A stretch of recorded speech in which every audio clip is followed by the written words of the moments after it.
கொஞ்சம் நேரம் ஆயிருக்கலாம். மறுபடியும் அந்த குச்சிகள் தளத்தளான்னு ஆறத்துக்கு வந்து கொஞ்சம் நேரம் தண்ணியில் போட்டு வச்சிட்டிங்கன்னா குச்சிகள் நல்லா தளத்தளான்னு ஆகிடும். அதுக்கப்புறமா எடுத்து நீங்கள் நட்டு வச்சுக்கலாம். என்னை பொறுத்த மட்டும் புதுசாக மண் போட்டு ஒரு தொட்டியில் நடுறதை விட முதல்லையே இருக்கிற மண்ணுலேயே முதல்லையே செடிகள்லாம் வளர்ந்துட்டுருக்குற அந்த மண்ணில் வச்சிங்கன்னா நல்லா வருதுங்க.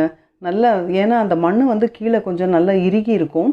நம்ம இந்த மாதிரி குச்சியை வந்து இந்த மாதிரி மண்ணில் நல்லா சொருகணும். எந்த அளவுக்கு குச்சி கீழே இறங்குதோ அந்த அளவுக்கு தள்ளி தள்ளி விட்டுட்டே இருக்கணும். அந்த குச்சி எப்போ வந்து அதுக்கு மேலே போகலை, கீழே இறங்கலை அப்படின்னு நினைக்கிறீங்களோ அந்த அளவுக்கு விட்டுட்டு கொஞ்சம் அப்படியே மண்ணை மட்டும் நல்லா அந்த செடியோடு அமுத்தி வச்சுட்டா போதும். இது வந்து நல்லா உயிர் பிடிச்சிடும். ஏன் முதல்ல வளர்கிற செடிகளில் வைக்கலாம் அப்படின்னா, ஏன்னா ஏற்கனவே அந்த செடியில் நல்ல மண் வளமாக இருக்கும். அதனால தான் செடிகள் நல்லா வளர்ந்துட்டுருக்கு. அந்த இடத்துல வச்சிடலாம். இந்த மாதிரி ஏதாவது செடிகள் நட்டு அது வந்து துளிர்த்து வந்து ஒரு புது செடி